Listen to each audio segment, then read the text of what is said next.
everyone, I'm Lynn with Psychic Focus at psychicfocus.blogspot.com, and today's topic is California Secret History of Khalifa.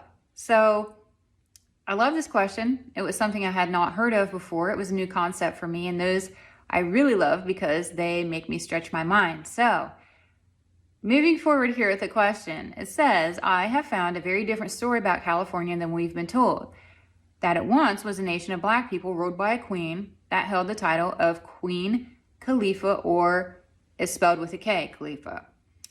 They were part of what was once a great African empire that reached from Africa to Australia and from Hawaii all the way to America.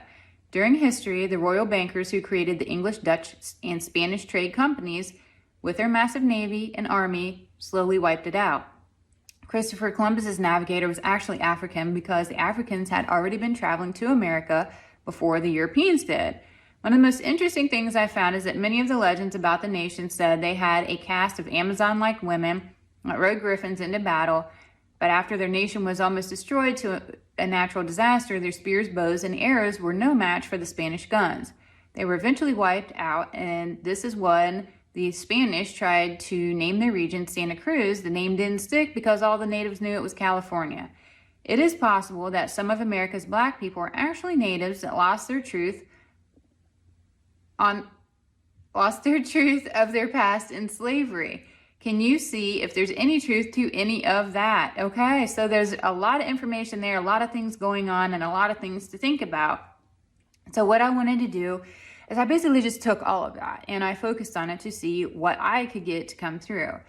And I get that much of our history, and we all know this, has been rewritten, tongue twister there, to fit the narratives of those that had money because the wealthy and influential want to be the heroes of their own story. So if they write the history, they can be their own hero.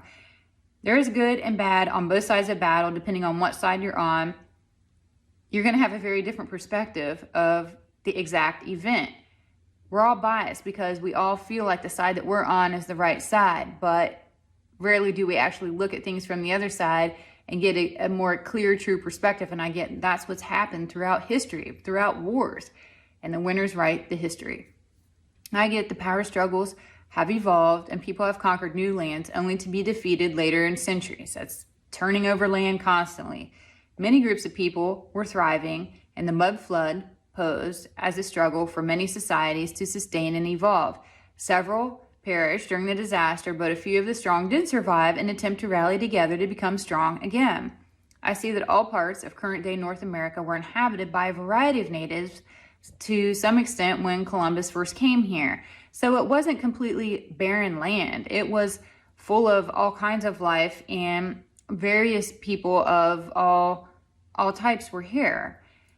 Some areas were more concentrated and others were sparse due to inhospitable climate areas and food limitations because of the climate. The terrain was difficult and it was by no means developed in the majority of the areas of North America, but nonetheless, there were native people surviving and thriving here on this land.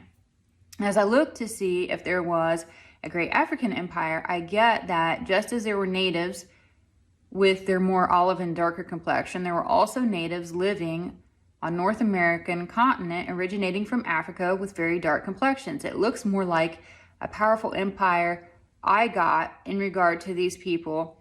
And Southern Africa existed, and then smaller groups branched off from this African group outward and developed smaller societies in both Northern Australia, New Zealand, and then further went eastward to California. I didn't pick up on Hawaii, but I did get those three locations. This formed an amazing trade route, and the differing climates allowed for a variety of goods to be exchanged, and it helped their survival and it helped them to continue to thrive. As North America was colonized, there was a battle between the natives, all of them. What is present-day California? Throughout the whole country. And the newcomers, so the newcomers coming in battled the people that were already there all over the whole country, current-day country. But I cannot see that it was done in a way that it was described with the griffins and that type of thing. It was definitely brutal, and the natives didn't give up without a good fight. Many lives were lost on both sides, and lots of tragedy was experienced. But the one thing I could not confirm was one, that Columbus's navigator was African. I did not pick up on that.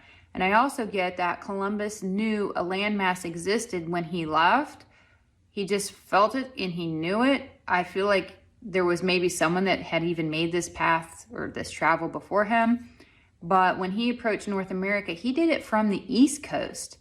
And I see activity of the African Empire coming from the Pacific side and centering around the West Coast. So I do think there was a time delay in there. Yes, there were battles, but I don't think it played out exactly the way that it was described here. At least that's what I intuitively got. So all in all, that was what I got on this topic, on this reading. So I'd be curious your thoughts of how you feel it might have played out, and does any of this resonate with you? So I always love reading what other people have to think and chime in on it. I will leave you with that.